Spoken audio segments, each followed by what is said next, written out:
Hi, this is Eva for Once Upon a Timeline. Welcome to Midnight Mandela. Let's all see who's in today. Adam Ant is in, made it for the live show.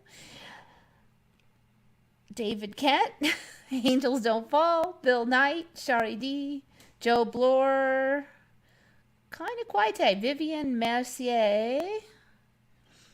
Shari says there was a huge personal Mandela for me yesterday. The swimming pool of this building got a divider. Just 6 months ago, the same swim pool got a huge black writing in the same place. Ah, interesting. Prelim Minimal is in. Yeah, definitely keep an eye on that area and the swimming pool because I've said it before, but once you see one Mandela in an area, a geographic area, a lot of times more will fall in for a while, and then it's kind of like it settles down finally, like it gets its final form, and then I won't see any more there for like a long time, if ever. I don't know. I mean, there's definitely been some that have come in, then I didn't. Once they kind of got the way they were going to be, I haven't seen any changes. Or if I do, they're like really tiny ones. Yeah, local ones are freaky, David. I agree. I don't know. There's something, a whole continent disappears in the North Pole, and that's freaky, but yet, a tiny little thing happens in the house that I'm just as sure of, and that can be just as freaky. And I guess because it's near, it's like more in my sphere of reality than way out there on some map somewhere. Took me forever to find you streaming live. I don't know why you weren't up on my list. Huh, I don't know. Check and make sure you are still subbed because sometimes YouTube unsubs people. I've had it happen to me too. I didn't do it, but sometimes YouTube does it. Shari was laughing about it. Yeah, I don't know. It's just like, it's crazy. I swear if I ever do like die in a car accident, it'll probably be because I'm rubbernecking some Mandela going, what the hell? When did that show up? I have to really watch it sometimes when I'm driving, not to get too distracted. Air good and Chico, not so many fires. I don't know. I've been really enjoying the weather lately. The evenings have been cool, but not too cool. It was a little bit warm in the day, but not too warm. I just read that alligators and crocodiles can't interbreed, but just wait. I bet there will be an Emmy soon. It could be. I wouldn't be shocked. I wouldn't be shocked. As far as I know, they couldn't before either. But when you think about it, they are very similar, aren't they? Yeah, and I actually started my notification early. I think it was like at 9, which is like an hour earlier than I usually put up the show. So it's not my fault this time, for once. Okay, so what's going on? Okay, the thumbnail. I assume you figured out it's a horse, but it's the world's shortest horse. It was 17 inches high, if you can believe that baloney.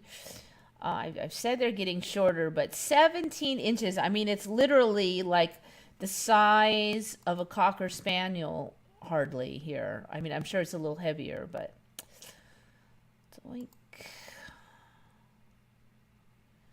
See if I can get it to. So this is this is an adult here. And the name was, what was the heck of that name of that thing? I think I have it on the last one here.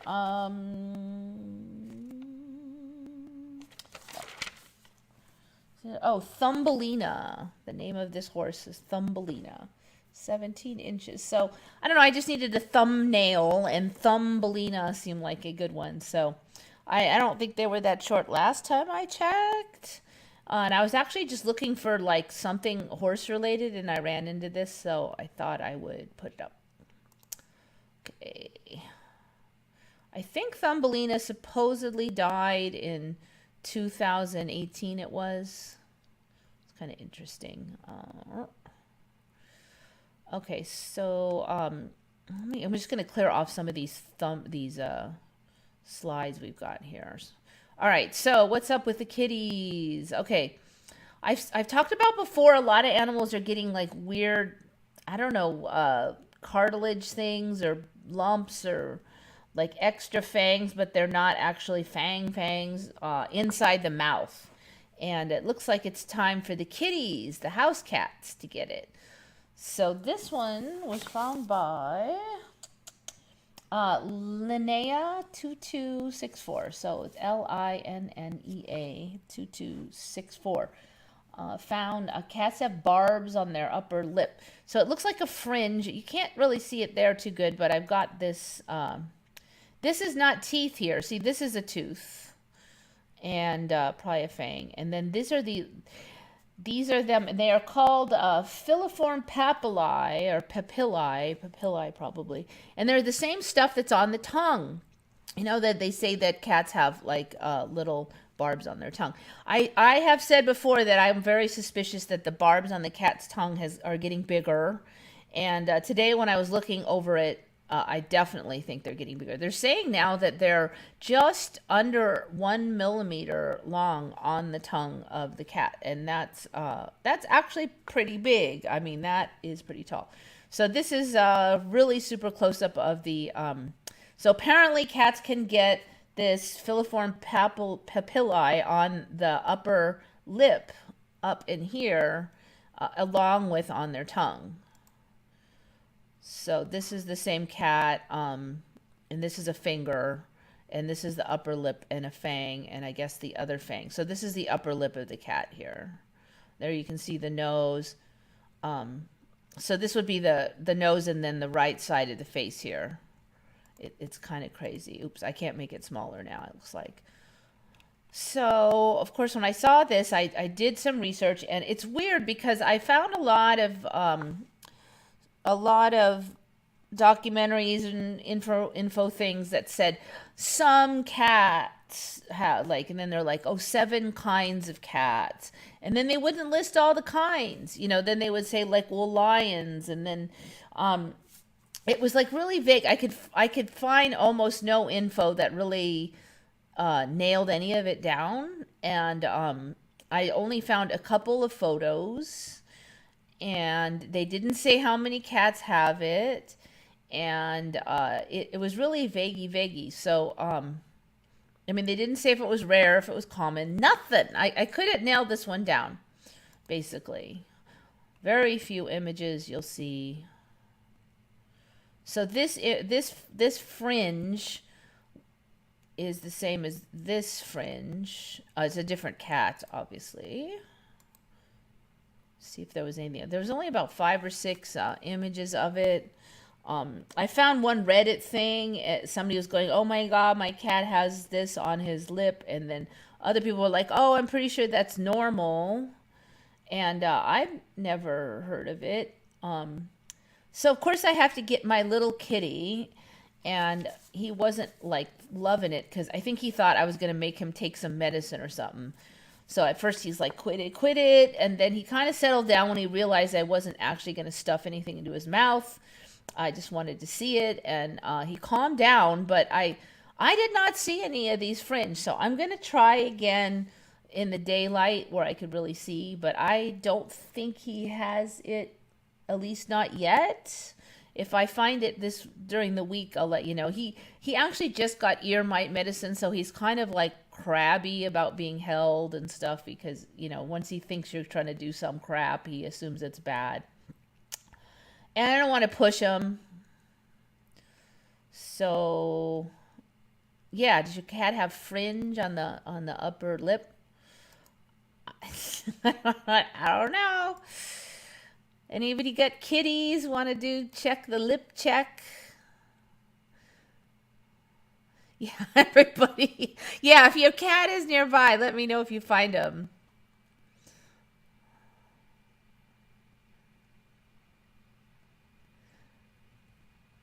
The octopus has 2 legs and 6 arms. That's baloney. I'm sorry. I didn't mean to say it to you. But no, they always had a bunch of arms. They didn't have 2 legs and 6 arms. Oh my God. Okay.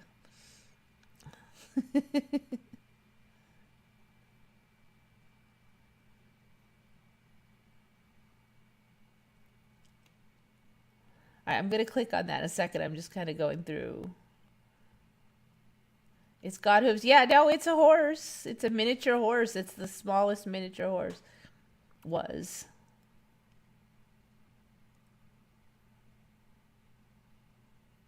All right, let's check out this. Hopefully my Twitter will work.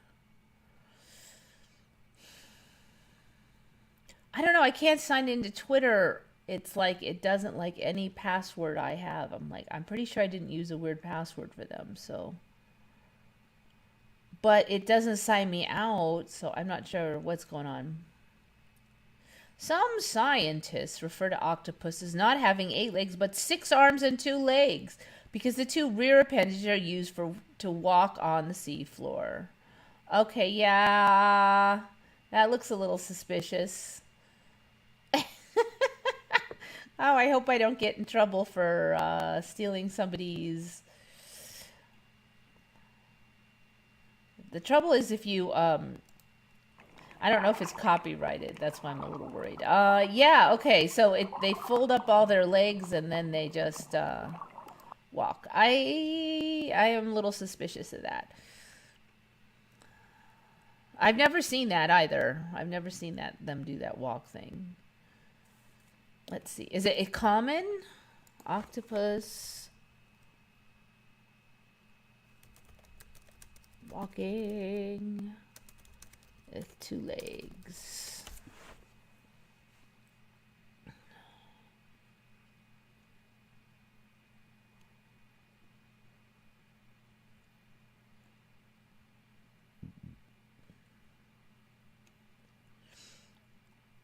There's been a lot of creatures that walk with 2 legs too. I noticed. I saw a beaver picking up stuff like this and walking with 2 legs. Raccoons do it. I've never seen the beavers doing it, but I saw one doing it. Everything's walking on 2 legs. Funny goat walking with 2 legs. So what, goats can walk on 2 legs now? Oh, I guess it can. Oh, I did see this one the other day. Yeah, this was a weird video of this goat walking on 2 legs. Now, is that a guy in a goat suit? I don't think so. Maybe it's got something wrong with its upper front feet, but still, I've never seen a goat walking on 2 legs. And that one was just viral not long ago, now that I'm looking at it.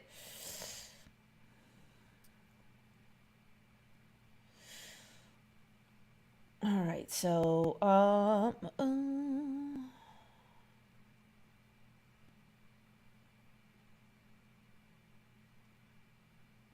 hyena walking on 2 legs. Everything walks on 2 legs now.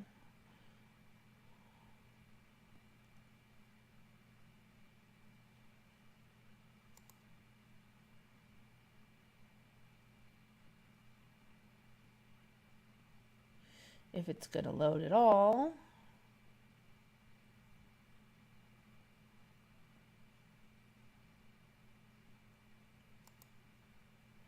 All right, I don't want to watch the whole thing.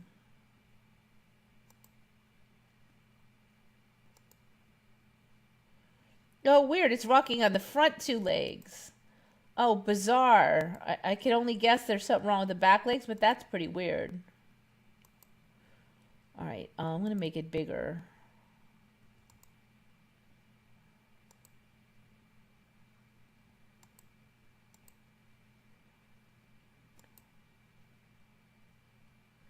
Yeah, it's only walking on the front legs. Oh my gosh, that's so strange.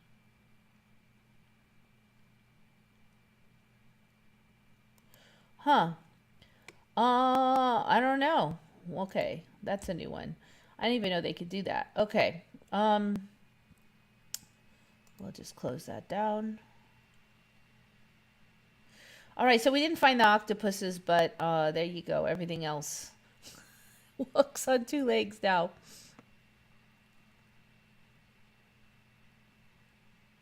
All right, one cat, Gabby, does not have them. So check again in a month or two, and you know, like every few months, we'll see if we can catch our cats growing these things.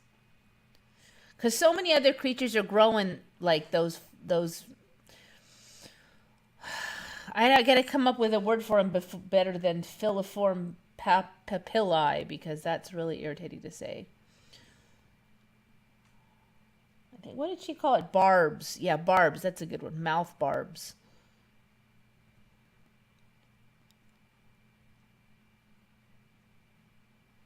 Next, they're going to start talking. I think they're going to trot out huskies as the first one that talks. Because I'm on the husky, I'm on this subreddit called like Husky Tantrums. And I've just seen kind of a progression. And just a few days ago, I saw a husky that was mimicking the laugh of the human. So the laugh would go like, ha ha ha. And then the dog will go, ar, ar, ar. And then she would go, ha ha. And then the dog would go, ar, ar, ar. You know, like it was really close and matching. And it's, you know, first it was that I love you, whoa, whoa, you know, and it's like, it's slowly progressing. So I think we're going to get husky dogs mimicking human speech soon. And then once we get that, they could start understand, because we've got the animals pushing the buttons like they understand sentences, learning to understand sentences, simple sentences, granted, but you know, like that. So I think it's coming that they're going to start understanding. Like I think we're there.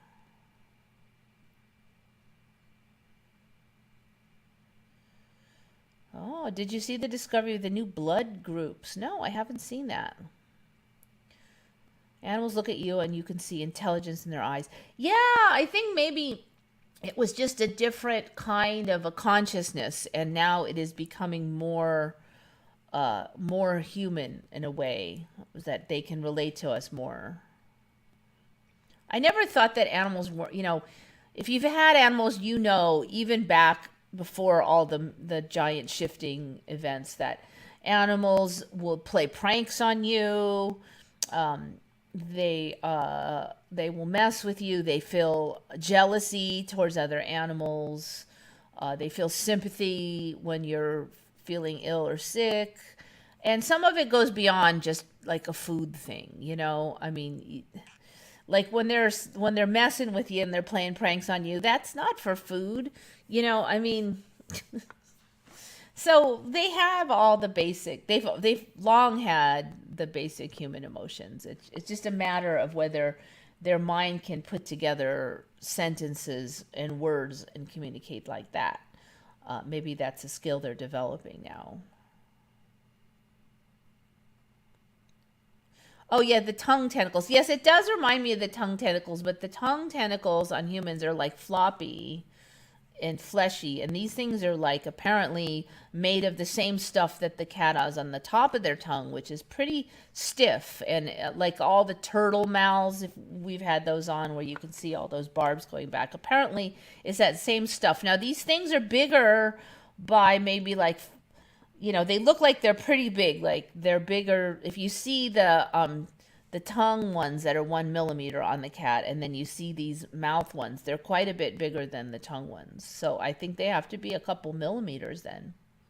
All right, let's ER, new blood group ER type. Let's check that out.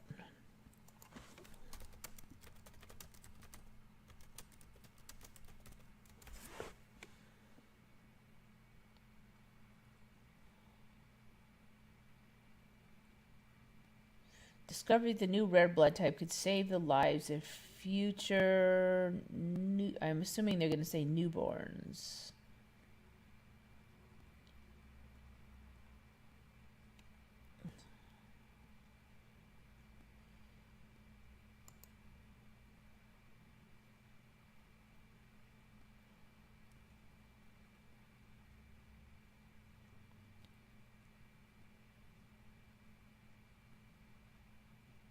Besides the most commonly known blood groups, A, B, O, and RH, did not have the RH for me, there are dozens of others. This new group, okay, I've known for a while that they said there were lots of others, maybe like 10 years.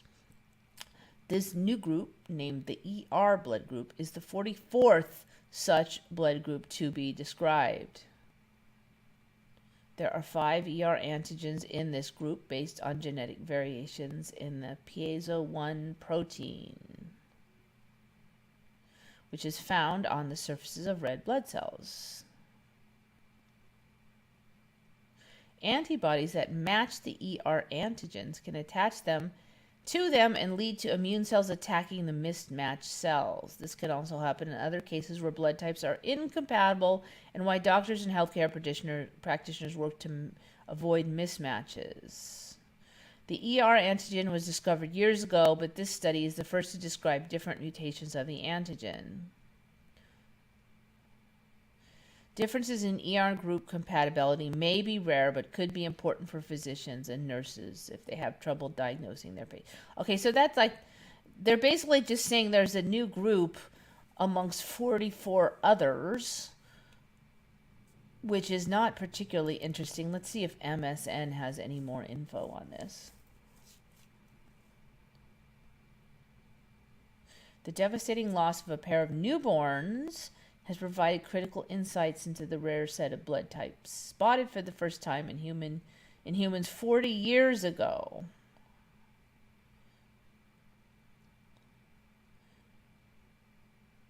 A new study could hopefully prevent such tragedies in the future.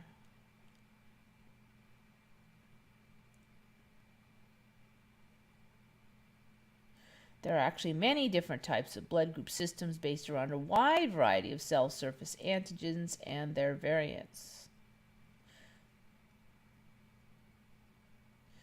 The ER group only popped up onto our radar in 1982, forming the foundation of a 44th blood group.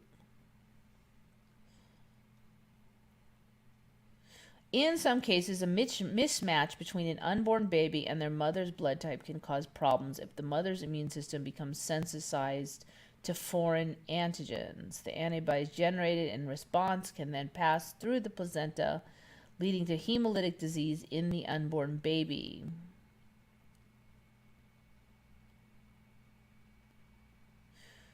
Sadly, for one of the cases mentioned in the study, a blood transfusion following a cesarean section delivery failed to save the child's life, suggesting there was something doctors and researchers were missing. We were working on rare cases. Okay, so I guess it's going to be the ER blood group is the solution.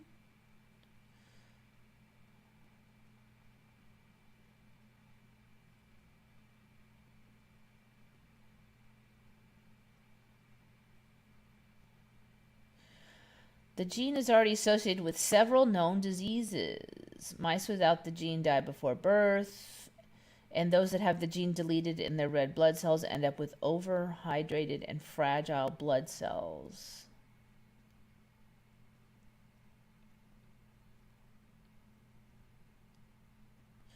Okay, so it sounds like they're going to try to make some kind of immune story.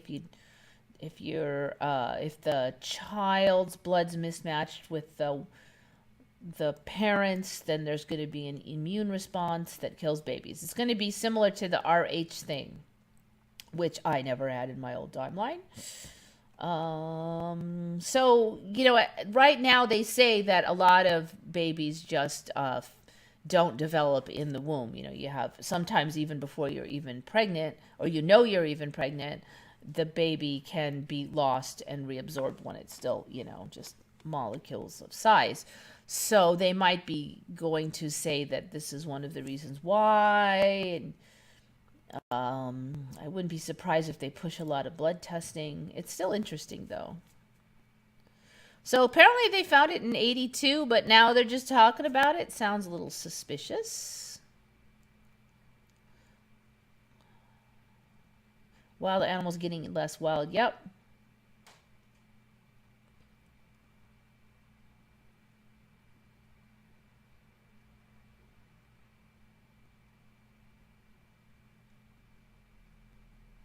Mouth barbs. Yep. So check, guys, check and see if your cat has mouth barbs. And then maybe check again in some months and see if they have it yet. So they haven't really described the compatibility business with this ER thing very well. So it sounds pretty vague right now. Maybe it's not finished developing. Next Care brand first aid product changed to Next Care, including on my boxes. I have not known Next Care very long, but it was no tea for me for the last few years. But before that, I don't know, because I didn't know the brand before, like a few years ago. So no recent changes for me. Anyone know or have heard of 0 point energy? I have. I think I heard about that about 10 years ago. Again, kind of energy that's in the air, basically unused energy. I don't really remember all the specifics.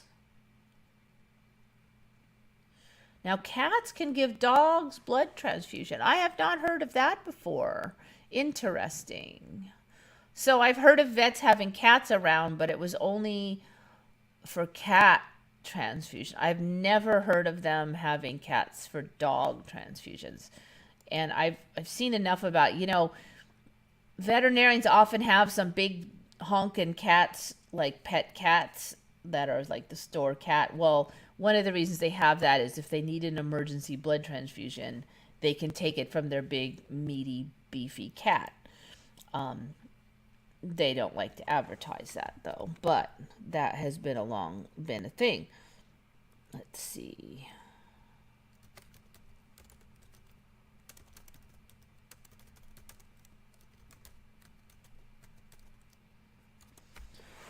But I've never heard of them saying that they could move it to dogs. You'd think they'd mention that if they were already mentioned the other half of it. The transfusion blood of canine blood to cats has been historically performed commonly and is still performed nowadays in some countries. Xenotransfusion. Looks like it's reversed dog to cat, though.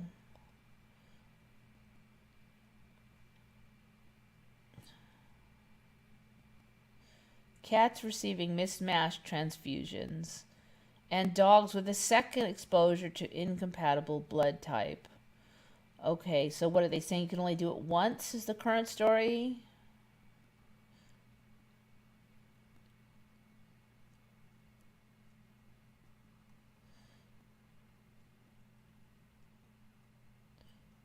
Cat gets life-saving blood transfusion from a dog. Okay, so yeah, looks like we're going dog to cat.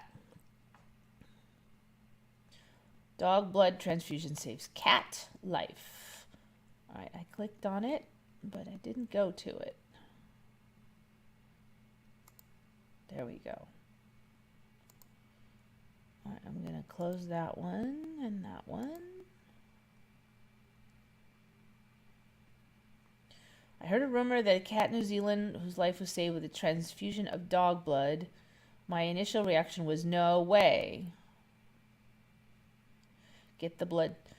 Transfusions are tricky business, particularly in cats. Get the blood type wrong and things can quickly go from bad to worse. Transfusions are tricky in cats. So they have to type the cats then. So do they get one big pudgy cat that has like universal blood? Is that what they're doing? Because I haven't heard of this typing issue in cats. Owner finds a cat that is injured. Vet determines cat has eaten rat poison. But it's Friday night and the lab can't determine the cat's blood type is closed. Vet gets advice to use dog blood.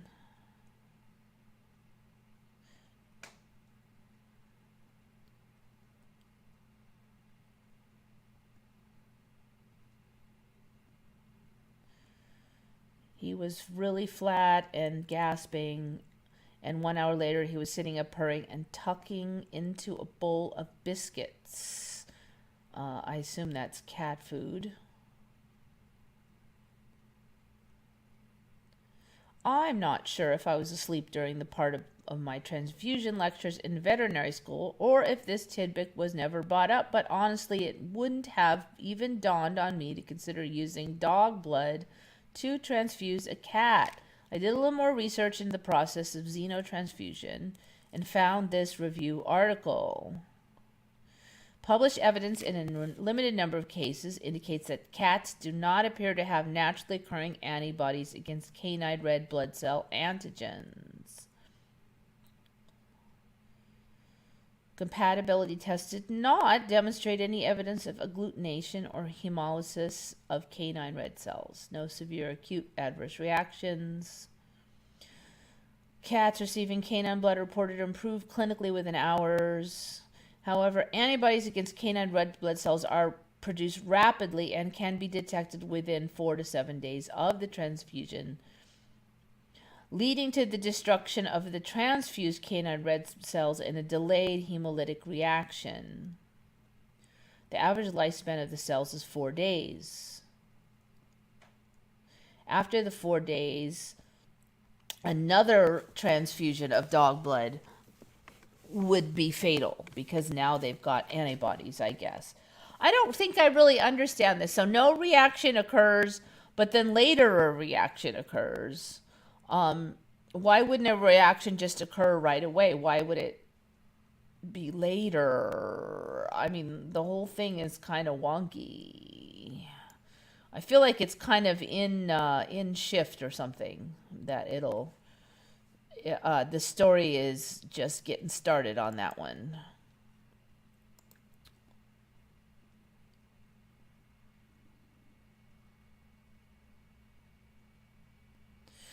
You know, in Persian language, we used to say Fuji to the Fiji Islands, and then somehow in 90s it changed to Fiji. Niagara Falls is Niagara Falls in Persian too. Niagara is Niagara Falls. Yeah, I don't know. These words show up and it's like, how does it suddenly change spelling? Like why? So like for most of my life, you spelled the Koran, the Muslim Bible thing, you know, the Quran, is Koran. And now they suddenly just started spelling it Quran, like a few years ago. Well, like why? We're not pronouncing it any different. I don't recall the Muslim people suddenly deciding that the K was offensive or anything. You know, and there's a whole bunch of stuff like that. Like, suddenly this is spelled that way. And I'm like, is it that we've shifted to another timeline and, you know, our spelling is getting shoved out? I don't know. It's weird.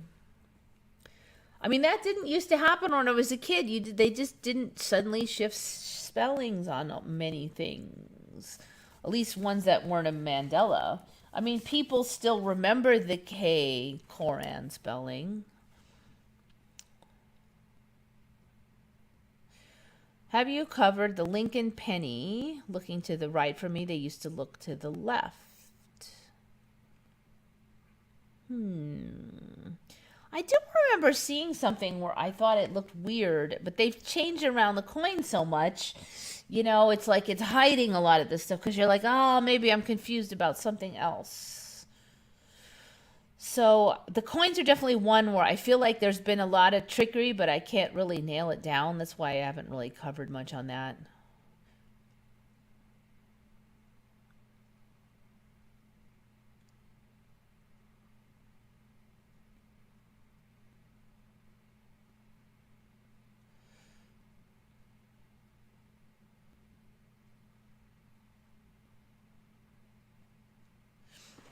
All right, let me go look at a penny. Hold on.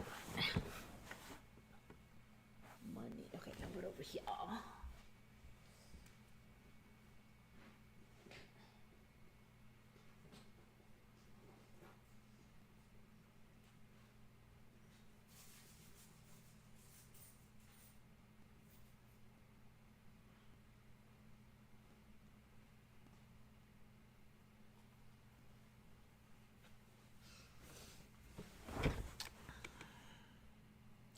All right, I'm looking at it.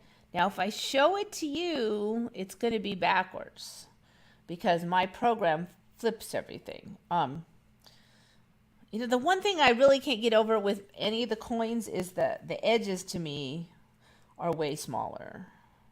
Okay, so this is going to be like backwards. I'm going to check on here so I can see if I'm doing it right.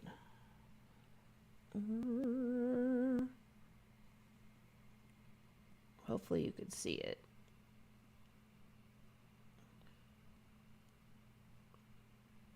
So that's backwards.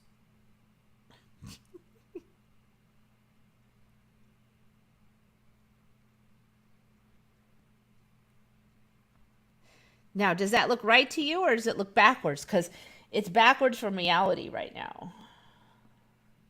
His face is now pointing, that would be that way for you, which is to the right. So it would be, yeah, so his face would be, no, the face would be like this. Wait, I'm having trouble getting this. Okay, yes, the face would be like this for you. You would be seeing it right, correctly now, which is the opposite way I'm actually turning it. So I don't know, is that right? I'm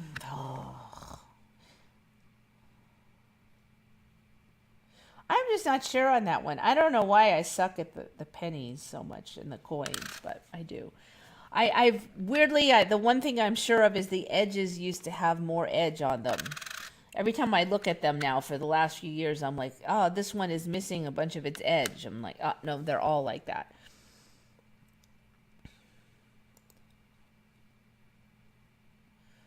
Yeah, so he's looking to the right side right now. And that's to the right for you, which is, anyway, I won't say. It's confusing because of the reversal. Yeah, so they're looking to the right now.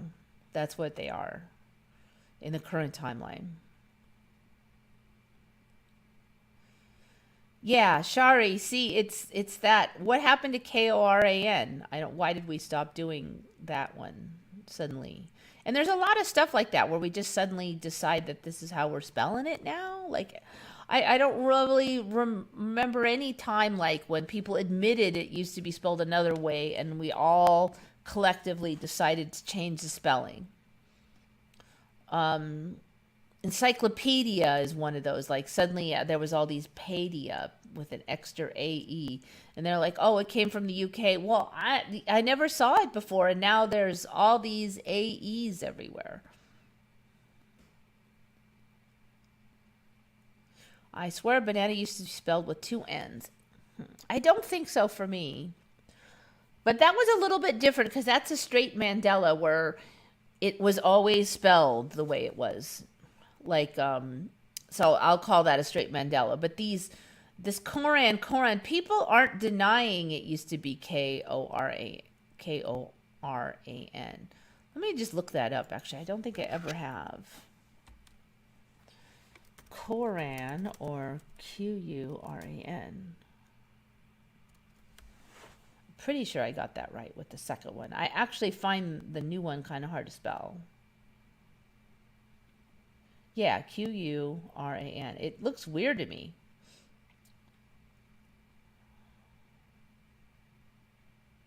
Oh yeah, that's true. Is it Muslim or Muslim? When did everybody used to be Muslim. Qur apostrophe an is the most correct spelling.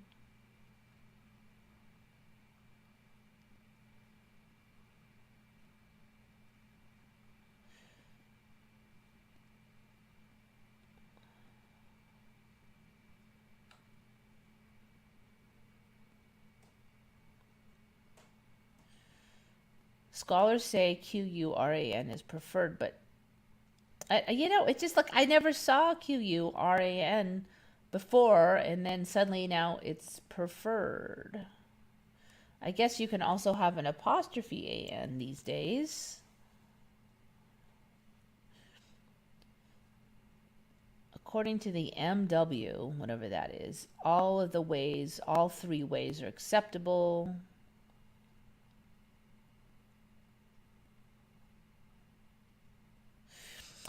Yeah, I don't know. There's no explanation for it. Now they're all acceptable. I just never saw that one before with the Q until a couple years ago, maybe 5 years ago. I think it's been a little while.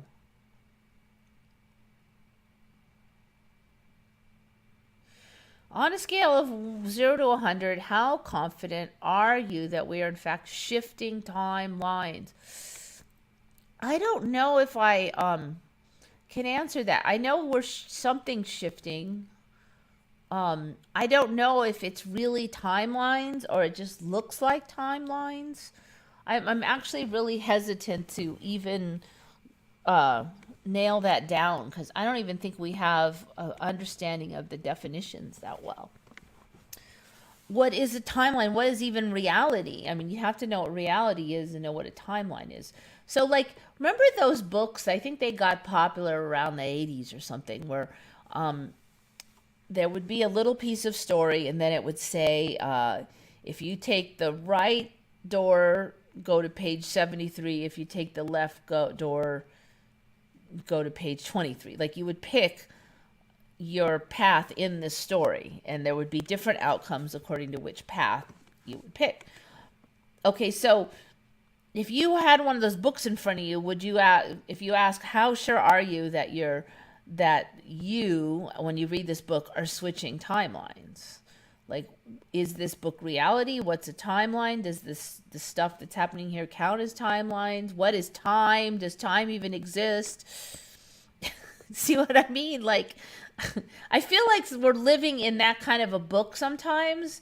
So, what if that book was just like kind of like a simulation and reality was that like that? Then I don't know. It's like, it's just that we have so little understanding of anything. Backwards looks right. Okay, so maybe it did flip for you.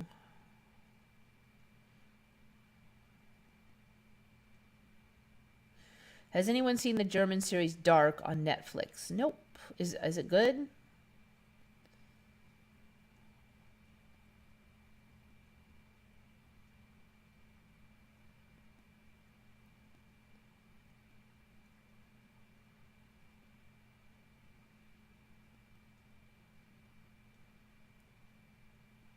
Choose Your Own Adventure books. Yeah, I think that's what they were called.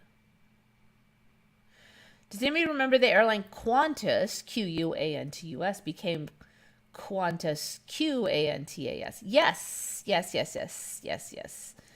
I think it first lost the U and then it got the A. I didn't realize the U was gone. I missed that one.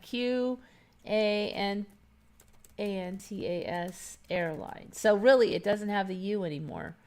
I do remember when the U disappeared, but I didn't remember when the other U disappeared. Yeah. Oh my gosh. I didn't realize the second U was gone. Qantas. It looks like Cantus now instead of Qantas. So in my old timeline, the teachers always said that there are no words in the English language that has a Q but no U. All Q's had U's. And Qantas was one of those. It also had a U. Every word, even the name of the airline, was QU. And that's not true anymore now. You can have a Q without a U. But now it's Cantus. Cantus. You can't fly to Australia anymore since the pandemic anyway, so maybe it kind of fits. So yes, that was I think the shift had already happened when I learned about the Mandela. It was around 2014 or something. Gosh, it was a long time. 2006. It's been a long time. Oh my goodness. It's been a long time.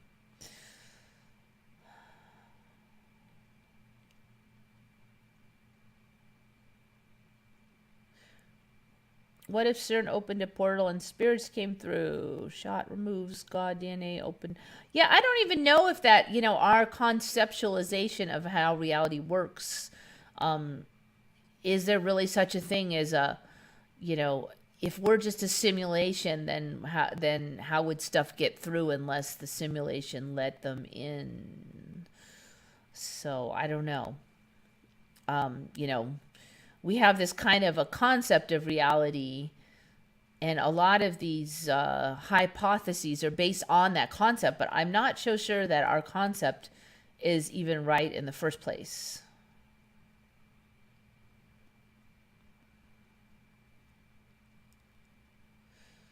Four-leaf clover remembers the rule, the QU. Leslie Donnelly used to do customer service for Travel Club Agency. It was Qantas. Yes, Kuanantus, not Cantus. I think now if I was a child again and I saw it, I wouldn't pronounce it right. I go, oh, it's Cantus. Can't ass.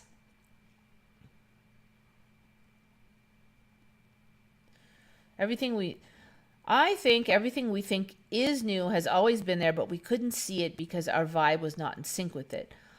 Yeah, maybe. I don't know. Um, what comes first, the chicken or the egg? So, did we think of stuff because it existed in another timeline and then we eventually got to that timeline? Or did we think of stuff and then create it and then it showed up in a timeline? I don't know any way to distinguish between those two.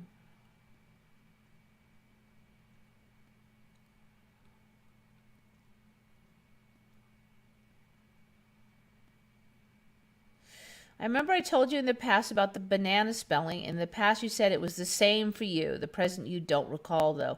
Yeah, there's been a lot of shifting. Sorry. I know me and Shari for some while were mostly on the same memories, and then there suddenly came a time when we don't match anymore. So, and that's true with a lot of other people I know also that are in the community. I feel like, it's just like a big salad bowl, and there's another toss, and then there's new versions of everybody, and everything's more and more scrambled, and there's less and less memory matching every time there's a scramble. Live chat, yeah, okay, let me fix it. Okay, so I've spent 52 minutes talking, and I haven't got much done, have I now? Okay, so this one,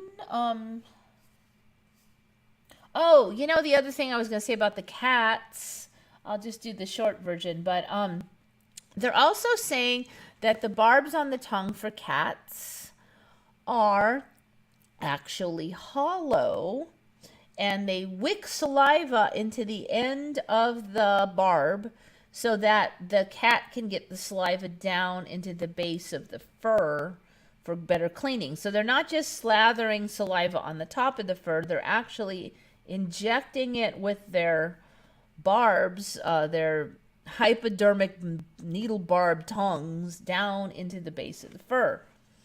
Okay, cat tongues are covered in hundreds of body cooling, moisture wicking quill pens. That's the title. I guess I'll go there.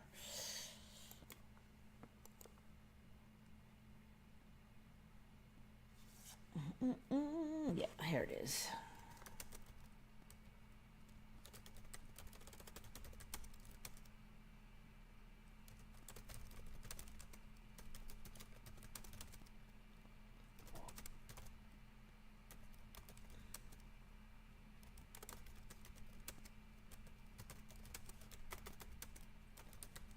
Oops. At least Quill still has a U with its Q. Quill pens. So they're saying that there's basically a little opening at the base of the barb and then another opening at the end like a hypodermic needle. And somehow the saliva that's in the mouth gets wicked up through these quill pens and then is like pushed into the base of the fur.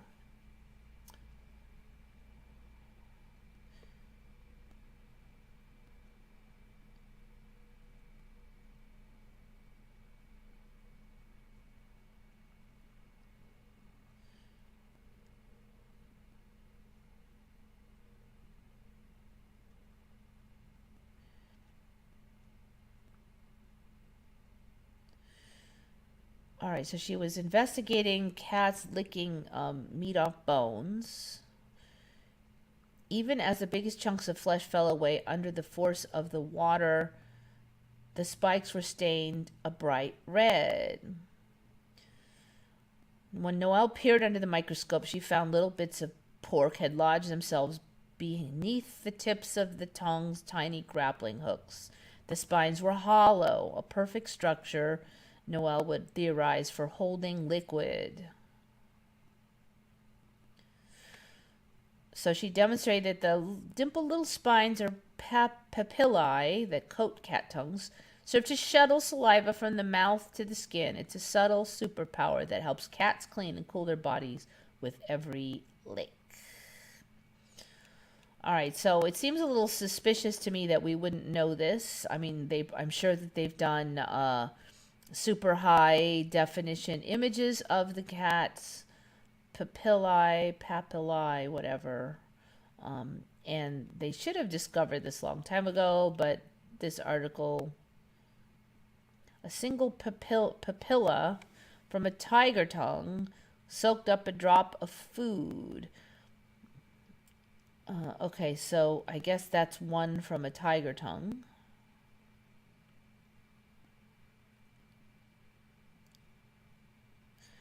Future technologies that simulate these structures could help veterinarians and cat owners administer tropical medications.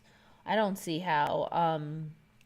It doesn't really make any sense, but whatever. So they're hollow now. And a lot of other cats were tongues also, like lions and stuff. I actually had to hunt this down quite a bit. I think it's kind of new off the presses. So I found this when I was learning about the barbs on the lip. So yeah, they were saying a bunch of other felines, but then I couldn't quite narrow down the list exactly. I'm pretty sure lions was on there. So I feel like it's kind of new. There's not a lot of info on it.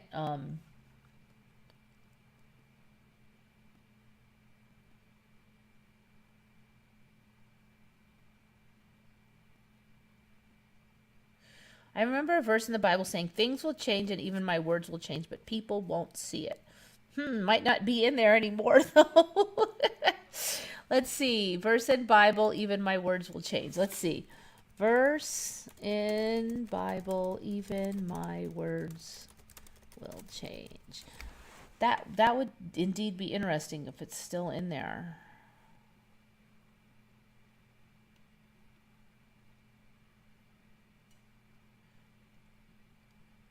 100 Bible verses about my word does not change.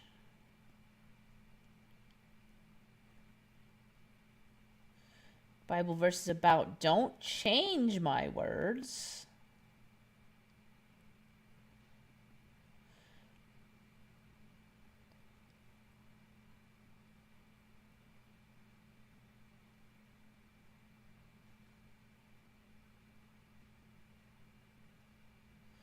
All right, I don't think it's in there now.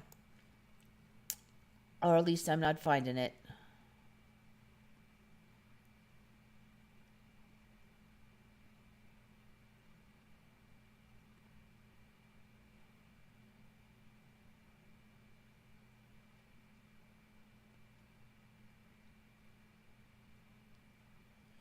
I see positive changes in people around me. They all had the arm pokety, but now they want to purge and get rid of the arm pokety. Yeah, I do feel like people are starting to notice something's not quite right. That is good. There has been a sort of pattern also actually of people. There's been a few people I knew before were really poor and really live, like paycheck to paycheck or check to check, and we're really hurting for money. And now that's never been the case. So like they used to moan, I can't pay my bills this month because something happened. And now they're moaning, I only have $15,000 in the bank because something happened. Like they've got way more money. People said, I can't afford that to, I ain't paying that because it's stupid, but now they can afford it, not really close. Well, one of them is a pretty close friend, actually. So that is one positive thing, apparently. The last few years I've noticed that.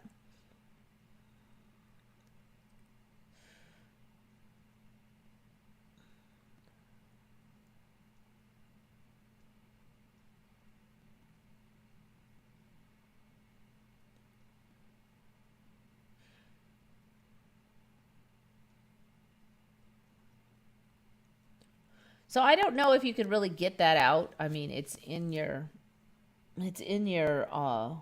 cells. So I'm trying to think. Okay, I don't know. There's much we don't know.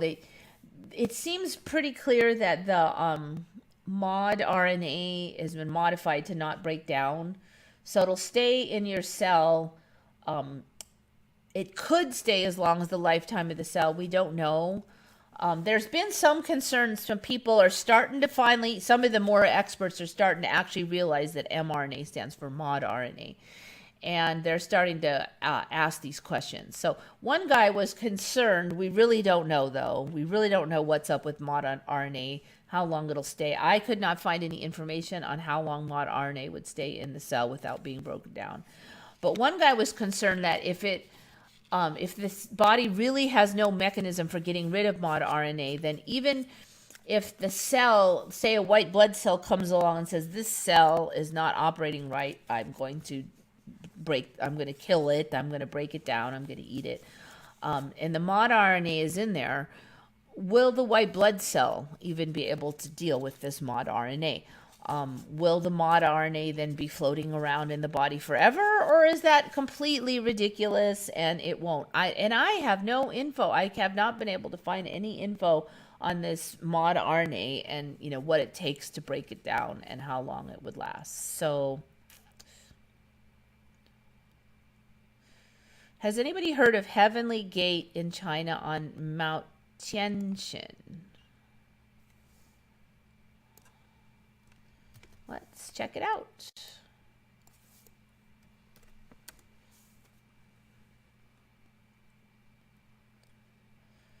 But that's kind of like I say, I don't know if you could get it. You could get it out.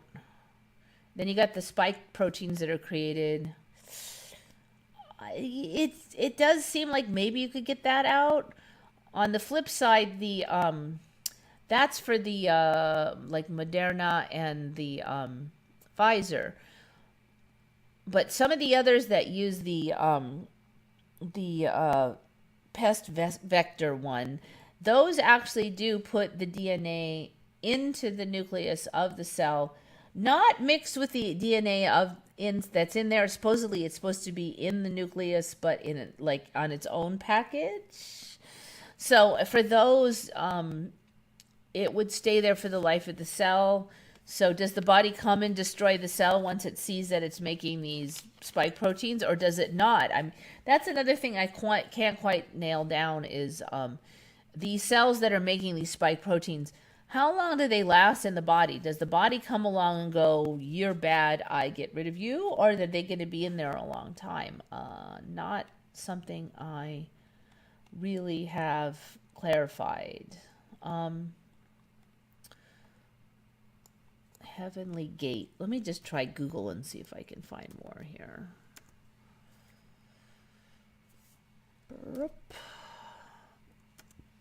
Tension. Heaven's Gate. Looks like it's Heaven's Gate.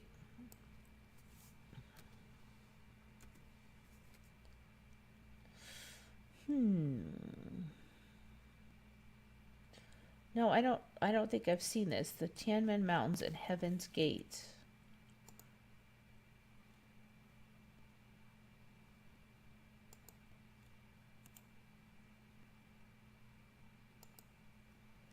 All right, so here's a big image of it.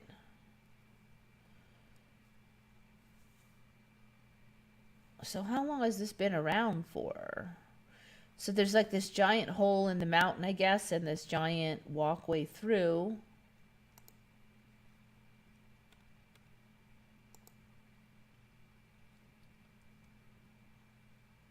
It is a mountain located within Tianmen. Interesting, because it looks like Tiananmen, but it's Tianmen Mountain National Park. This is closer to the old spelling of Tiananmen for me.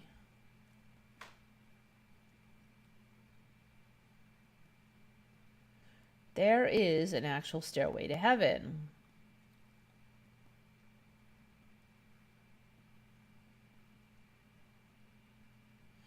All right, now they're calling it, yeah, no, Tian Shan must include Tian Shan. All right, so I guess it's just Heaven's Gate in China. Let's just do that.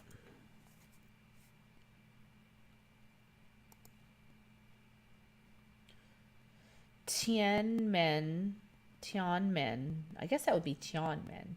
Tianmen is a mountain located within Tianmen Mountain National Park. So the mountain obviously wasn't just created, we don't think.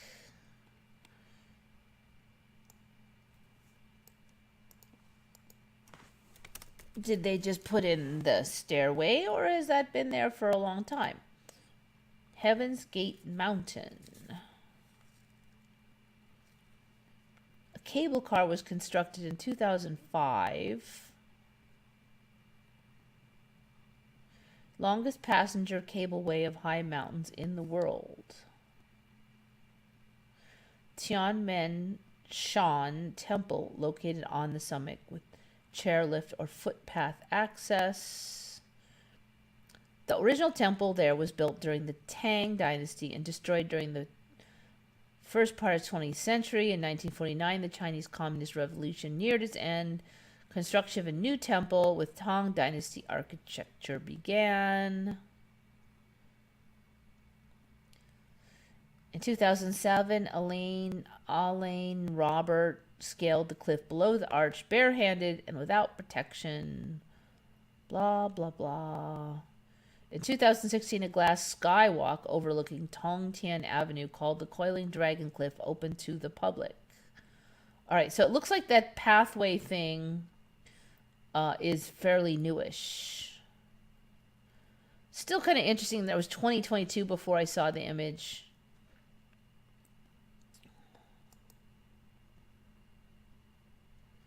So it looks like this thing, the stairway maybe is newish.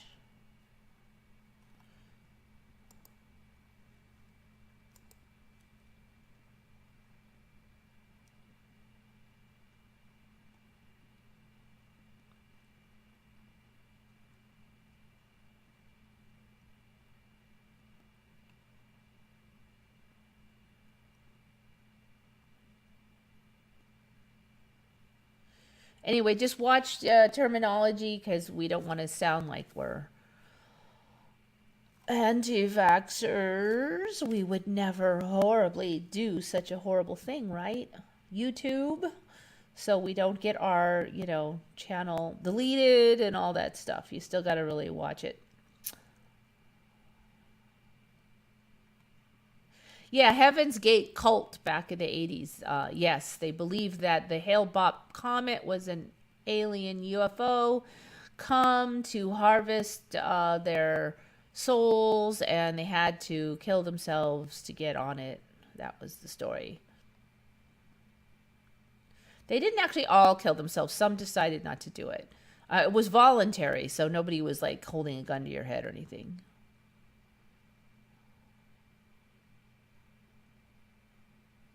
Yeah, it was in San Diego County. That's why I know a bit about it, because it was my area. Just before I moved here is when that all went down. The Arc piano. I know you guys were talking about it.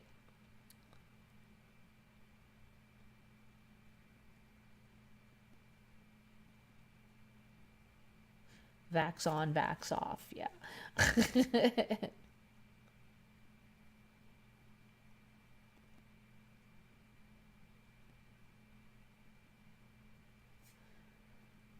New MEs are mostly coming off from the Eastern world.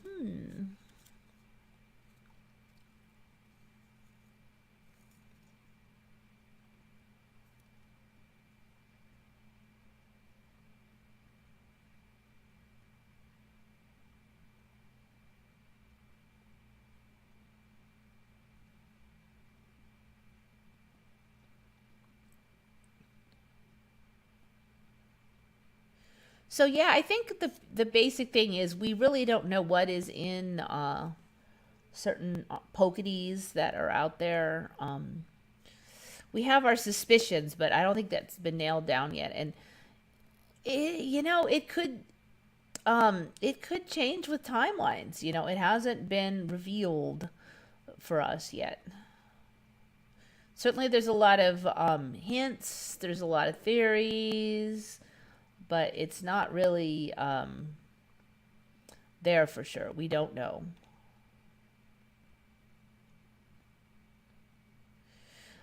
mRNA stands for messenger RNA. Okay, well, yeah, it's supposed to, but if you, and I've had it on the show before, if you look up the wiki for Pfizer and for Moderna, mRNA for their oddities stands for mod RNA. Now, I know they just said mRNA.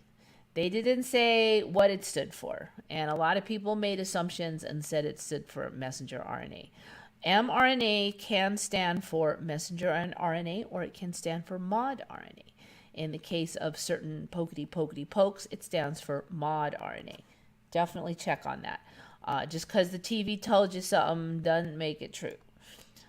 And I actually have talked about that from the early days, before the oddities were even out to the public yet. I was talking about that. And I showed it on the wiki, what it stood for. So I don't want to go all into that again, but you could look it up. So unless there's been another shift, that's what it stands for. And like just a few weeks ago, it did stand for that. When it comes to the oddities, mRNA stands for mod RNA.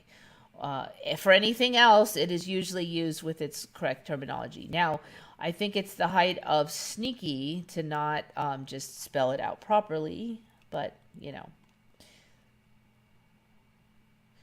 So the whole point was that it was modified so that it would last longer and not break down.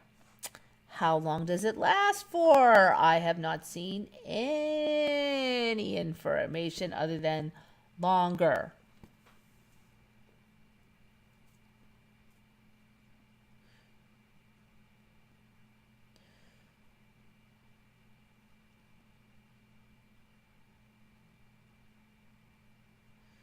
How many died in the Helen Keller crash? I don't even know anything about a crash. I just remember her, and there's been a change in the story because she could talk now and stuff. She couldn't before, to me, so she was mute before, but now she wasn't. So I don't know anything about a crash. I thought she just died of old age. I don't remember anything about a crash, frankly. She is Dr. Helen Keller now. How did Helen Keller fly a plane? See, I don't remember anything about her flying a plane.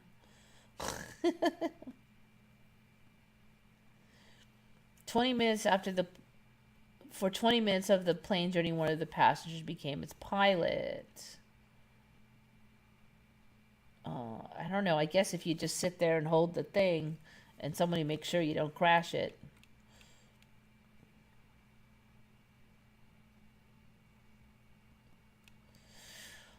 Okay, yeah, I don't know.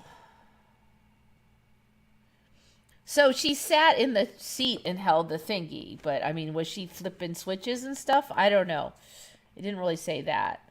I mean, if you blocked my vision and plugged my ears, I could still sit there and do that after the takeoff because you pretty much don't do much at that point. So unless you're doing like direction changes or something, you know, and someone's sitting there making sure you don't screw up. You know, I still have never heard of her flying one. I'll give you that. I don't think it's that hard, but I've never heard of her flying.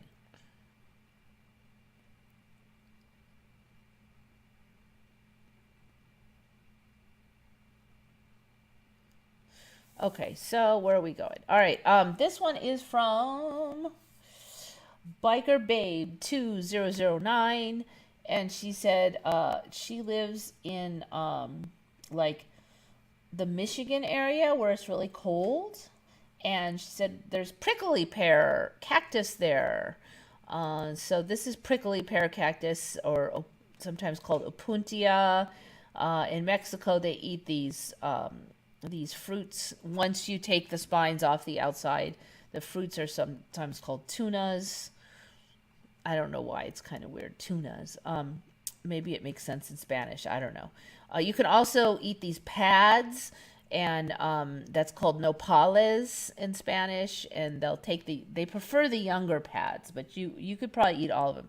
You obviously have to remove all the outer spine, and there's like this mucilaginous, slimy fruit bits left inside. Now, usually they cut those up and they mix it with other ingredients. I'm not a big fan, really. If they mix it with enough other stuff, it's okay. But but if you're out in the desert and you need some chow, and you can get at these grow in a lot of places around here and in Mexico, but apparently now they grow in effing Michigan. Okay, so that's something. So I looked this up, the wiki, and not only did they grow in Michigan, but they grow all the way up in Canada now. I mean, these are cactuses, okay? They grow in Canada and in Illinois and Alberta, that's obviously Canada, and British Columbia and stuff. So I'm like, what? No, they didn't grow. I mean, and I've looked into these before because they grow here. So there's even a whole story that they got. Now, this is not beyond the pale that they would grow just fine in Australia, because Australia has weather similar to here in large portions of it. But there's now a whole story that they were such a pest in Australia that they were taking over like acres and acres of land, and it was called the green hell, that they would just grow and take over, and they couldn't eradicate them. And they don't burn good because they're all juicy inside, so they're kind of like fireproof. So you can't just burn the suckers. And nothing wanted to eat them. And very few things eat them here, frankly. We can get at that edible part because we have tools to remove the spines, but animals don't have the right tools. And then they finally had to import this bug that ate them, and that controlled them in Australia. But the story was that they even would push down houses, like they would grow and squish against the houses and push them down, and that was the green hell. I have never heard of that story. I've heard of other stories, quite a few of them, about other invasive pests, but not that one. So thought that was interesting. All right, so they're in Canada, and I just didn't know of any cactuses that grew in Canada, so that's kind of interesting. So I agree with Biker Babe. Something's up. Biker Babe was also talking about pelicans being freshwater. I have not heard of them being freshwater. I can't swear I've ever researched pelicans much, though, so I could be off on that. But I do remember there just being one kind of pelican, not six. They have this white pelican here in America. And we're seeing this pattern that we see often, where they're growing these funny, they're calling them horns. So birds grow horns now. They grow them on the top of their beak. We've seen these on a lot of other birds now. This particular one grows annually. The males grow these, and then they drop off, just like antlers would drop off after the breeding season, and then they regrow them. So pretty bizarre. I've never heard of any pelicans having horns on top of their beaks. There's a lot of like weird colorations. The eye is getting bright yellow.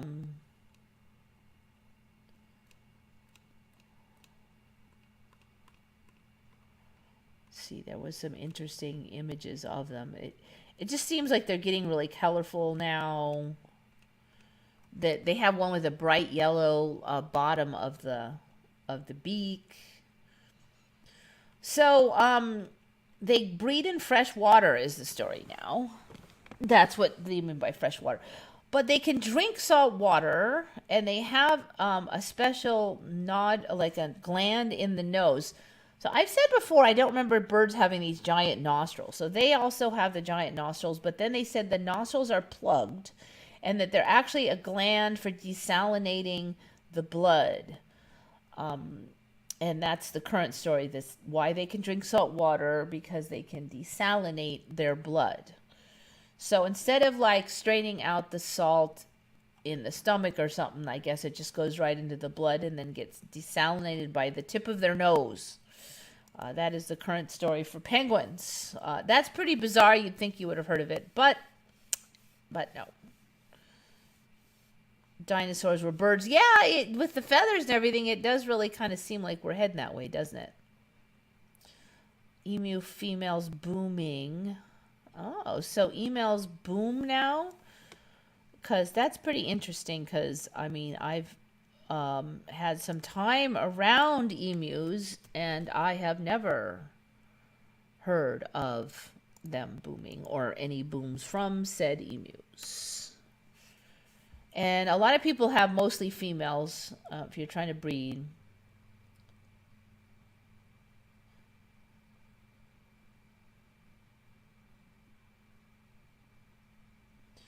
Female has a vocal sac. Okay, so you just wait for them to boom and then you know. Males grunt and females boom. Dang, I don't remember either of those noises. I kind of remember more like a chicken noise that they would make. My emu make a drumming noise when I'm close, almost like it's nervous or scared. I've not heard of that one. It's been a while since I've seen emus, though. I mean, this is like, I don't know, like 12 years ago, probably. She says the vet said female emus are aggressive and both sexes make similar sound. No, okay, that's wrong.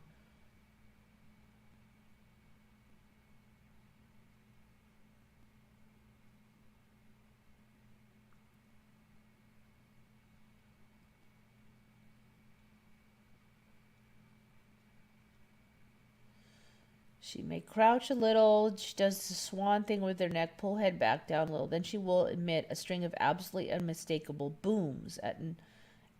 At night, if the nesting female is close, they pulse right through the house. A male can be noisy, but there is no mistaking a female's boom. I looked on YouTube, but I can't find a good recording.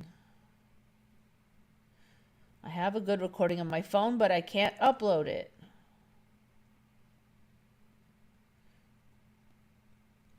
Here's a photo of a female booming. No, I have not ever heard of this. There's no photos of females on that location. All right, booming. Let's try YouTube. Video.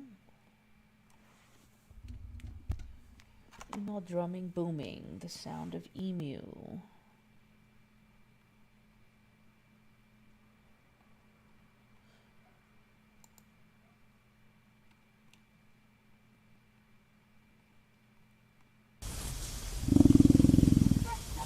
No way! It sounds like it's growling.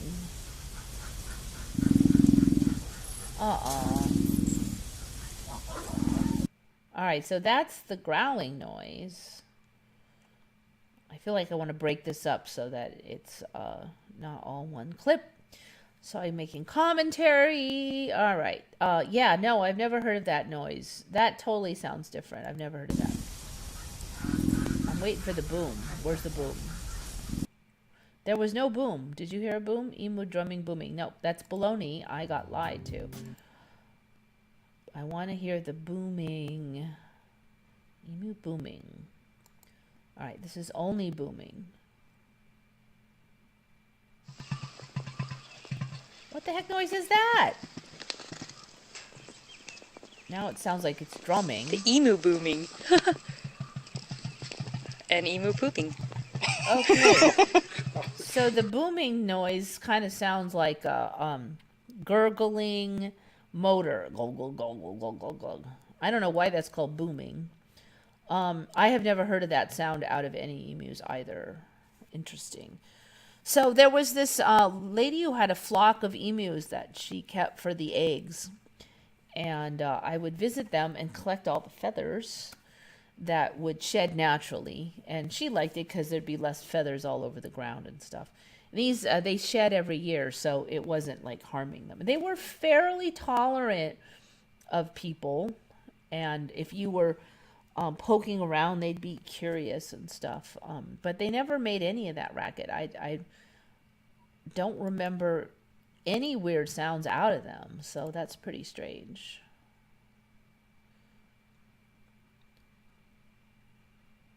Waiting for Atlantis to appear. Well, I mean, like, there's definitely islands and stuff showing up, but like, especially above Australia, a whole bunch of stuff's going on over there. And then you see a whole bunch of stuff coming off the edge of Alaska. So any of those could eventually go, oh, and it turns out this was Atlantis.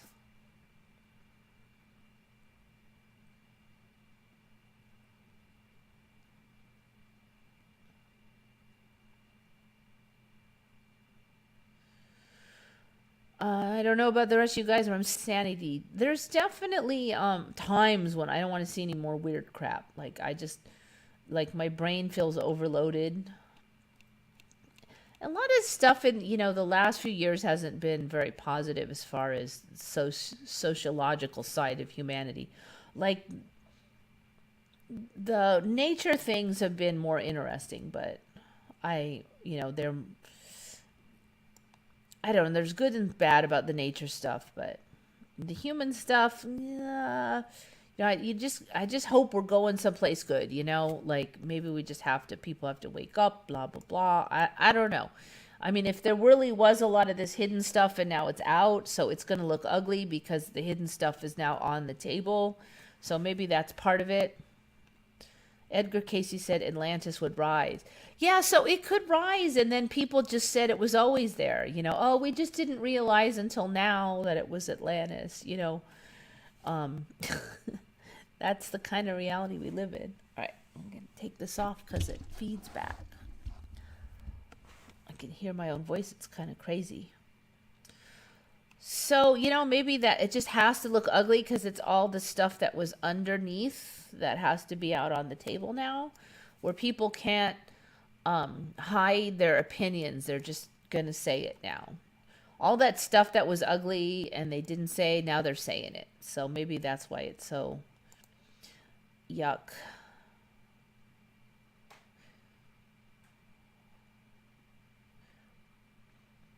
What I expected my apocalyptic outfit would look like. And this is what it looks like. Some old lady with chickens.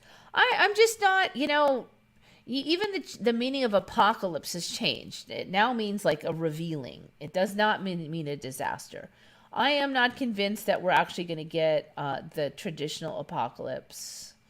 I think we'll go down the middle again, like we have continued to do.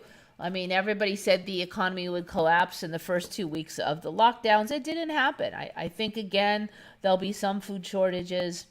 I don't think we're going to be out there, eating grass, at least not on, not, I'm very suspicious that the real humans won't get that far, that we didn't sign up for that.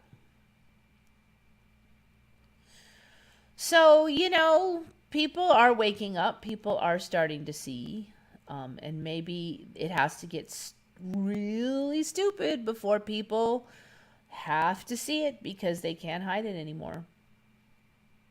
We're in the early adopter curve. It's, kind of frustrating, but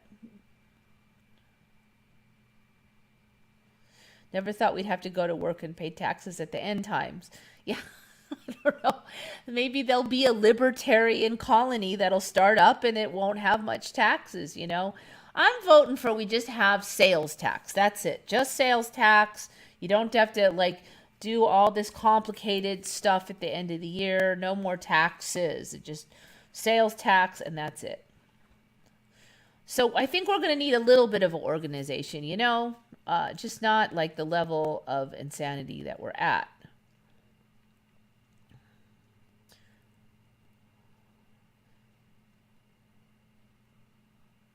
So we're seeing a couple small communities of libertarianism showing up too. So I've got my hopes up. Maybe we'll get to it. So the taxes need to actually go to useful stuff too. I mean, You know, they're estimating that in America we pay literally 50% of our income in taxes. Because it's not just income tax. You pay a sales tax. That's 10, 12% on everything you buy. Um, so then that boosts it up to like 35. But then you've got fees on everything. You've got property tax, fees and licenses and all that. And they worked it out and it comes to about 50%. Maybe not exactly. Some people pay a little more. Some people pay a little less. Inheritance taxes. Sometimes you get taxed multiple times on the same thing. When you think about that, 50% of income, that's crazy. That's a crazy amount of taxes. They should be able to do a lot with it. And I don't really feel like those roads. And then you look at like power and gas and water. We still pay for those too, right? So the taxes don't even go to that stuff. I have to pay thousands and thousands a year just to own the property I already own to keep it. And that doesn't count like anything. I mean, it's insane the amount. It's insane. Where is all that going? I just don't feel like we're actually getting very much bang for that much buck.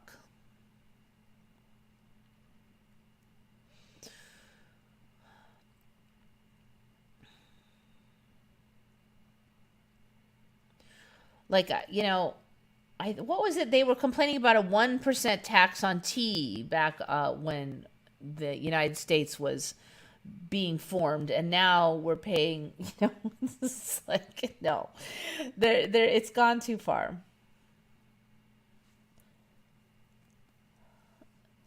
I think it can be fixed, though, and I think the story might be shifting for that. We'll see. I like to think that. I'm trying to be positive. It doesn't hurt to be positive. All right. So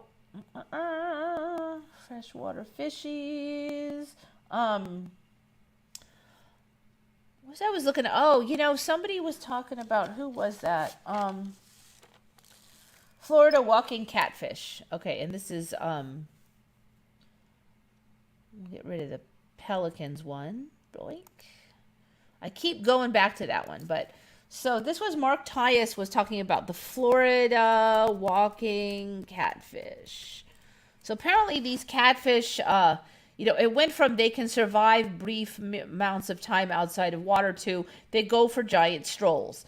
Now there's been other fish that do this walking thing, but it wasn't just like ordinary catfish. But apparently now, the catfish just get out. Their pond didn't dry up. Okay, there's a pond there, but for some reason they just decide to go walk in, and they'll walk. They won't. If they find a pond, they may or may not stay in it. And they're real dark looking things. It's kind of weird. Let's go to video. So this was one. There's after this hurricane. Now there's been a lot of hurricanes in Florida, but apparently now suddenly we're hearing about catfish everywhere.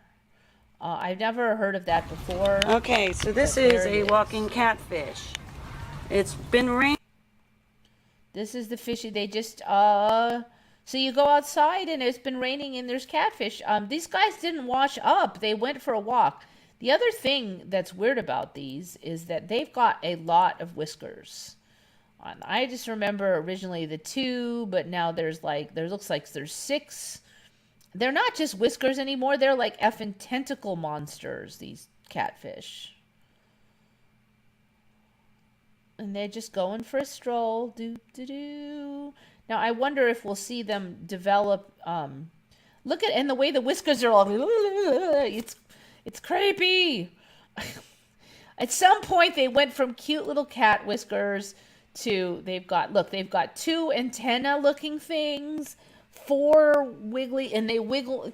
They move them around. Ugh, they're starting to look creepy. With this video, I used to think the tentacles were so cute, but now or their little whiskers, but now I'm like, no, they're not cute. They used to just wave gently in the water. They didn't like go after you like snorkel monster. Okay, so there we go. Walking catfish. crawled onto my patio. It has been raining for 4 days. It breathes air. Watch how it moves. It's not my pet. I don't know where it came from. I didn't catch it and eat it, but I could have done so.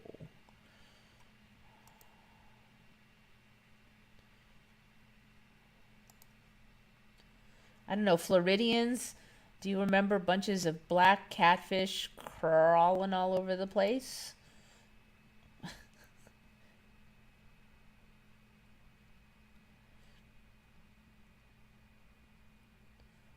Walking catfish. Now, see, for me, catfish originally just had the one normal dorsal fin. They didn't have this endless fin thing like an eel. Look at how many freaking whiskers are on this one. 1, 2, 3, 4, 5, 6, 7, 8. 8. No, that's just not right.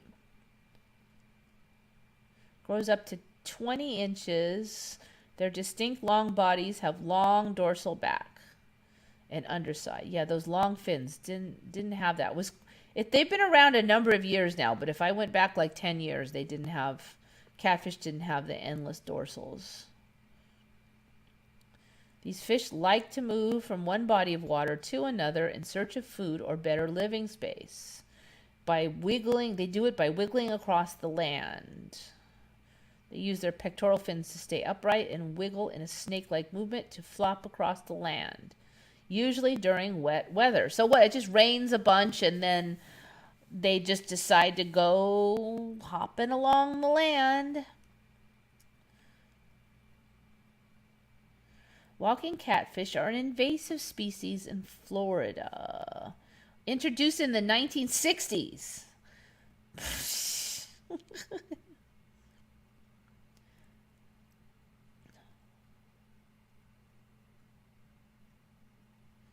They're hard to handle. Walking catfish have elongated bodies and instead of scales are covered in slippery mucus. Ew, that protects their skin when out of water. So they're slimy. Ugh. The classic cat whiskers barbells around their mouths help them locate food in murky water and low light. So they're slimy. They're slimy and ooky. I used to think catfish were cute, but they're like getting to be like eels now.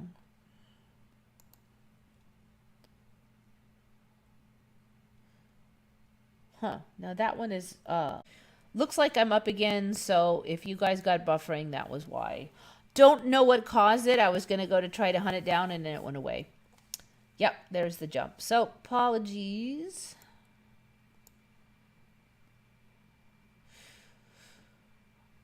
So, I think we just got to try to imagine the timeline we want. And I am imagining more equal distribution of pay,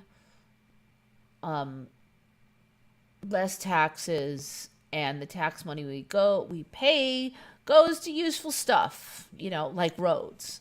So, like, how can I pay 50%? I'm not even rich, and I pay 50% approximately in taxes when all said and done. I don't even have decent roads out front. There's potholes and stuff. Ours aren't too bad, but I've crunched the numbers on, road construction and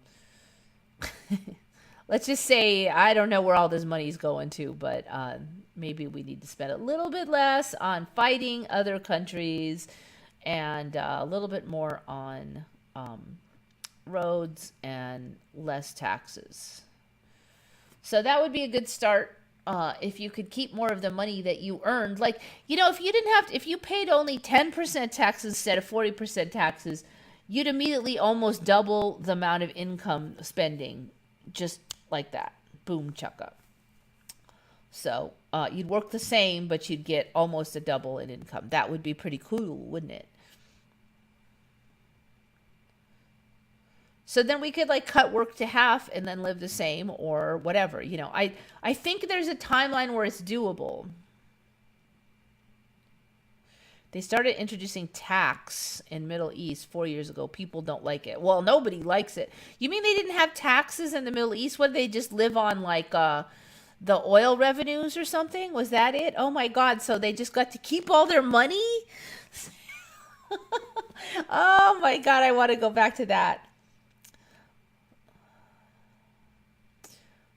State tax pays for roads. Fed goes to pay interest to private banks. Yeah, see, there we go. And the state pays for the roads, and the state tax is way less than all the rest of that.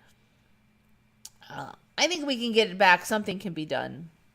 Maybe the banks have to fail, and big pharma has to fail, and then there'll be a reorg. I mean, it's doable. I mean, if Arctica can disappear and South America can cruise to the east without tidal waves, then we can straighten out the finances. That's really interesting. I'm like super jealous. Yes, tax is forbidden in Islam. Oh, so how are they doing taxes if it's forbidden in Islam, but they're doing it? Ooh. So I think I do remember something about they said that Islam, you're supposed to donate like 13% of your income or something to charity, okay? So that's going to be a tiny amount compared to, 50% that we're there is a 5% tax on stuff when you buy, but no tax on your earning if you are employed. That still seems like so tiny. See, I can deal with like a purchase tax, but they shouldn't have it on food or necessities of life like power, food, medical. They should not have any tax on that. But like anything else, snack food, I'd be all right if they tax my M&Ms. And anything else you bought that wasn't necessity, I would be fine with the tax. So what's the tax here? I think it's about 10.5% locally, and it's higher in Los Angeles than here. I think it is lower in some states, but everybody's got federal. I usually pay about 25% maybe income tax for the federal, and a little bit more for state, and that doesn't count the sales tax and all that other. So we're getting taxed out the wazoo. And the fact that you aren't in the Muslim countries is making me really jealous. But also, look, it's doable, right? So what if we got cold fusion in an efficient way? Then we can have energy, battery power, and a lot of robotics. There's no reason for us to have to work so hard. It's doable. It is doable. And that's the timeline I want to go to. And maybe it means that the government has to screw up so bad that we throw it out, and Big Pharma has to screw up so bad that we don't trust it. And maybe that's what's got to happen. And maybe it has to collapse itself by its crappiness. And people have to get so furious that they won't listen to it anymore.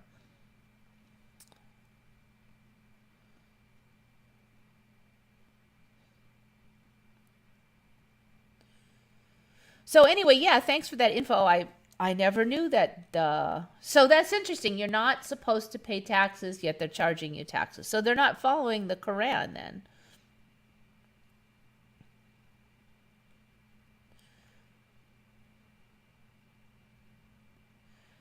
Prices, everything went way up. Yes, it certainly has. Elon saying we're going to universal income. I'm not against the concept. It's just that historically places that had universal basic income, basically it was so little that you couldn't survive on it. It was just like, you were starving to death and you had to raise the backyard chickens in your own, garden in order to survive. And it was so, we need to have a revamping of the system, I think, for that to be, less than poverty, more than poverty wages. And I like to think humans could do it, like that we could do that and still not be lazy, useless slobs. I'm trying to imagine us doing that and not being useless, lazy slobs. And I'm going to have to work harder on it because even my voice and the way I'm talking, you can see I'm not there yet, but I'm going to work on it.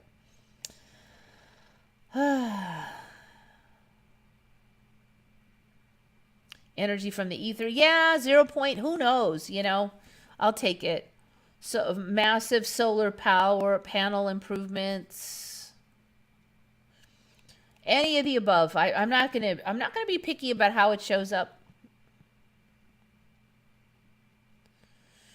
Yeah, you know what? If you look at the Quran, it's less violent than the Bible.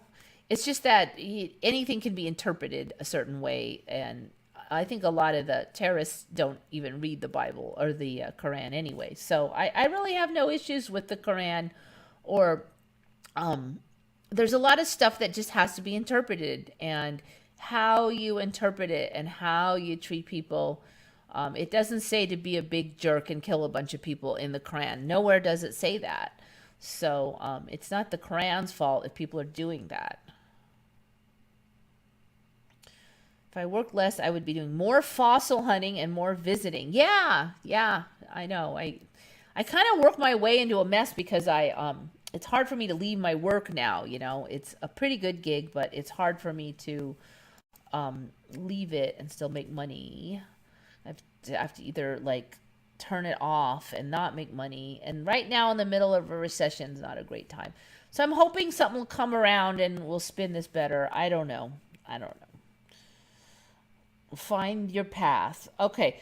So we've been seeing more and more of this stuff too. It's just like I guess catfish just live in dirt now. Finding catfish under grass. They just like they're not these fish, they just live in the dirt, okay? So this area apparently was a lake, and then in the wet season, and now we're in the dry season, it's dried up and it's slightly moist soil with grass on it and a bunch of catfish living under there. Now, I think I've had some of this stuff on before, but I just ran into it and it is so ridiculous. So now you can just dig up your fish. Think back 15 years ago. Could you just dig a hole in the ground and find live fish and then eat them? Because these are all live fish they're digging up here.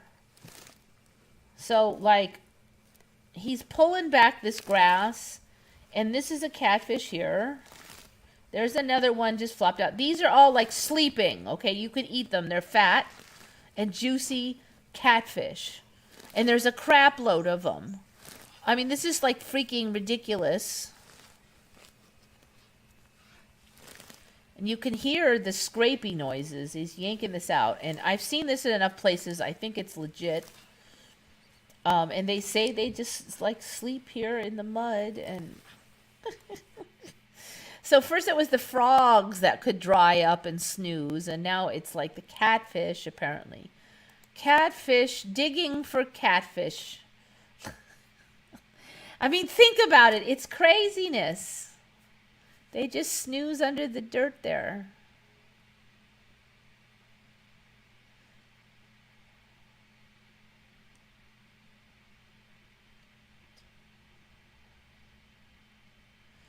Yep. So, I mean, that grass has grown up, what, this far? So it's been weeks, at least a couple weeks since those fish, they're probably going to be there until the next season would be my guess. Unless they get dug up and eaten.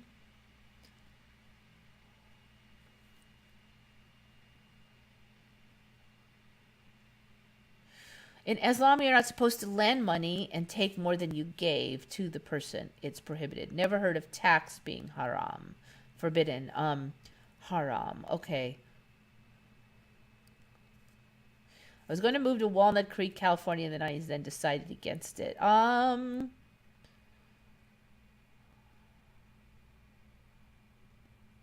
I grew up in a California that was a trillion times worse than now. Well, that's interesting. I guess you're heading in the right direction then. All right, haram. Taxes. Are taxes haram?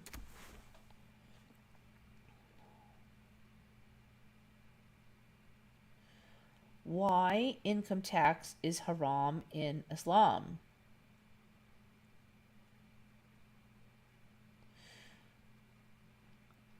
In the Quran and the Sahih Hadiths, to levy a tax on a person's finance and belongings is haram because it is injustice on a Muslim. Interesting. So accordingly it is then.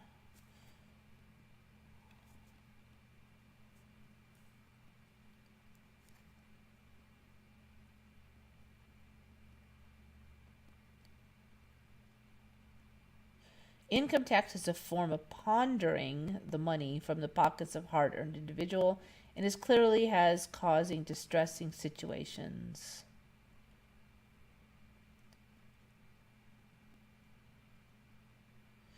O you who believe, eat not up your property among yourselves unjustly.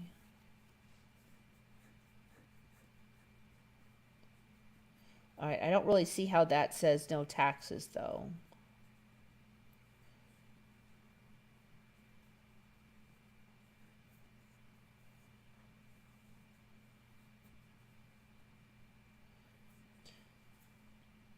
No one who collects the mocks will enter paradise. So that is a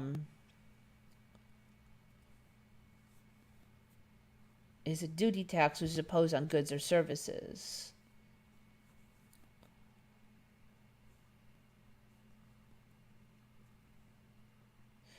Okay, so that was a profit. It was not Allah said that. It was not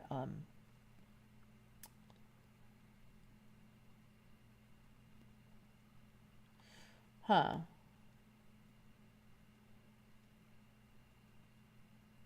Zakat is an obligatory form of charity for those capable of paying it. Okay. So, yeah, that's the one I heard of. I thought it was like 13%, something like that.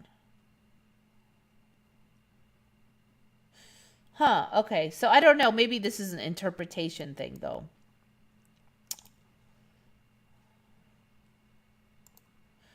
All right, I got 7 minutes. Any Emmys in the personal life? No, I don't think I've seen any this week. Personal Emmys.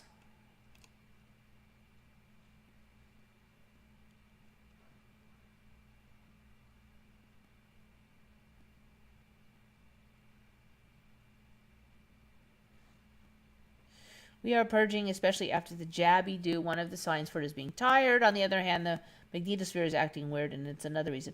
I was like super tired on Monday again. I don't know what's up. I just slept a lot. Felt a little weirdly achy. And I don't know, I'm like, I still don't know. Is there some kind of nutritional thing? Is it electromagnetic? Is it shifties? I don't know. I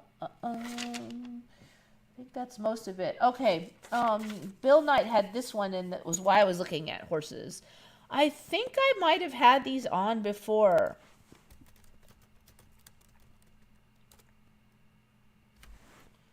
It was a peacock leopard Appaloosa. I think you can fight it with just peacock. It seems like there's more of these now, though. This weird coloration on the horses. So I've been watching some horse shows lately, and one thing I've really noticed is the coloration is a little more interesting on a lot of horses, where they'll have, I'm used to seeing just random splotches, but I just see, more weird stuff like this. I guess the Appaloosas now, I looked up peacock Appaloosas before, and I saw the Appaloosa color, and, there's this chart now that is not what I remember. And the chart basically shows that the Appaloosas get like white on the, like lighter on the butt and then darker towards the front. And I never saw that before in the Appaloosas. They were just splotchy, but now you'll see this pattern where they'll be, and there are a lot of them have it, will have like light on the butt and dark in the front, and it's just like, what? That wasn't a thing. They were just blotchy. And there's these crazy colors. Hopefully you can see some of these. Should probably put it over here. Pretty sure that's a legit real one. I don't know, it might be fake, but you can't tell anymore. Okay, let's try this one. This one is a real one.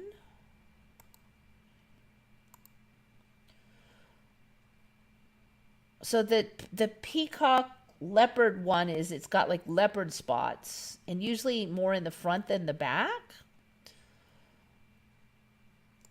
So I did look at these before, but I don't remember their like butt being totally different than the fronts.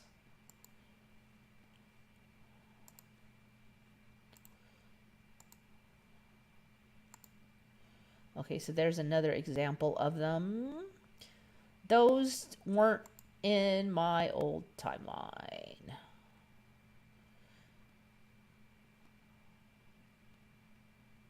All right, and then the peacock pattern one is this guy. I do think I had some of this on, but so he sees like he's got not just spots, but like spot and then a dark spot, a light area, and then a medium area beyond that. So it almost looks like he's like a weird stones have that color more than I've ever seen horses up until a few years ago. Open in a new tab. See, that one's ridiculous. Now his butt is probably white because there's like this weird Appaloosa color pattern. Let me see if I can find those charts that I fell onto by mistake.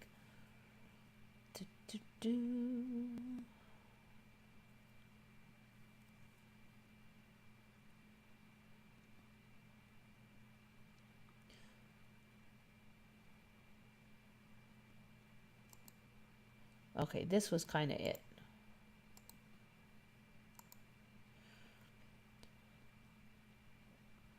See, they have a lot of them that have this weird white butts now, and I just don't remember that. Now, it might be that it was the peacock leopard leopard Appaloosa, and I did it on Google, I think. Let me see if I can find that color pattern again. All right, I'm gonna have to go to Google. You know, there was like 5 of these charts, and I was looking at it earlier today, and now I can't find any.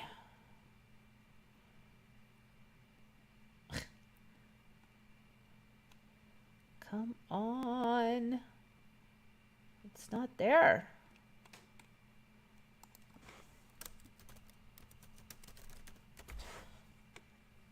Okay, here we go, here we go, here we go. This is it. Appaloosa patterns that result from, oh, okay, it's a certain genotype. Got it. Open link in new tab.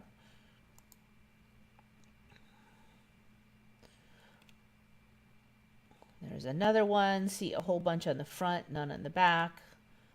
A little bit, looks like a Dalmatian, doesn't it?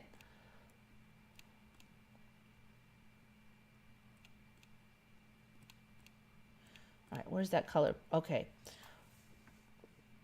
This is the one I've never seen before with this white butt. Range of Appaloosa patterns that result from LP genotype. So you can see that the butt becomes wider and wider and wider, but the front is darker. Here's another example of it.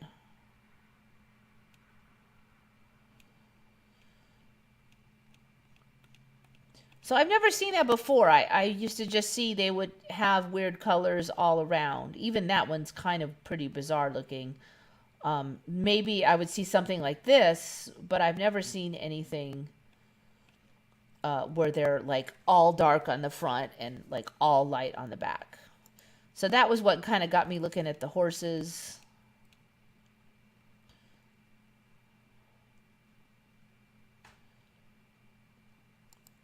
Here's a really nice view of that one.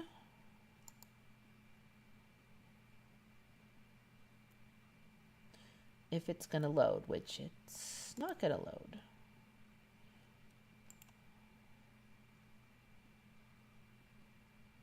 Image in new tab. Let's do this properly. Ooh, it's so tiny. Okay, well, you get the idea. I think I have like 2 minutes left, so I think that's going to be the last subject for today. So I think we'll get more of these horses. Yeah, no, that's just Appaloosa color pattern now, though. I mean, like, they didn't say that they bred them recently. We just always had these. We hit Pippi Longstocking. Let's see. Did she have a weird horse?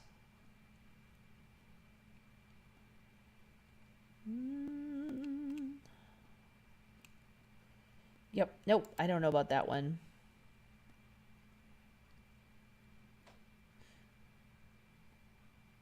Yeah, a lot of people getting extra tired. I don't know. I mean, I guess it's just the shifts, but I just feel, I'm getting so tired of it. It's like, I just want to be healthy. I want to be healthy.